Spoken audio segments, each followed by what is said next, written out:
Hello అండి, ఈరోజు నా స్టైల్లో మంచి ఎమ్మి ఫిష్ కర్రీ అండి. తయారు చేసే విధానం: కళాయి పెట్టుకొని జీడిపప్పులు, నువ్వులు, ఒక 2 గుప్పెళ్ళు నువ్వులు పోసుకున్నాను. ఒక గుప్పెడు అంటే ఒక 2 స్పూన్ల గసగసాలు మంచిగా వేగిన తర్వాత ఫైనల్గా ఎండు కొబ్బరి, ఒక 4 స్పూన్ల ఎండు కొబ్బరి వేసుకొని మంచిగా వేయించుకోవాలి.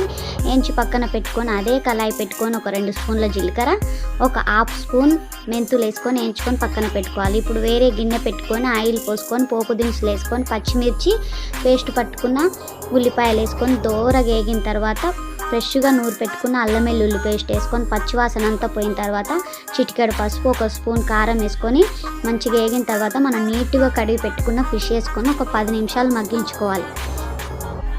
ఇప్పుడు ఫైనల్గా మనం వేయించి పక్కన పెట్టుకున్న మసాలా దినుసులు అండ్ 2 టమాటాలు వేసి మిక్సీ పట్టుకున్నాను, అది పోసుకొని ఇంకొక 10 నిమిషాలు ఉడికించుకోవాలి. కలపకుండా అట్లనే మూత పెట్టి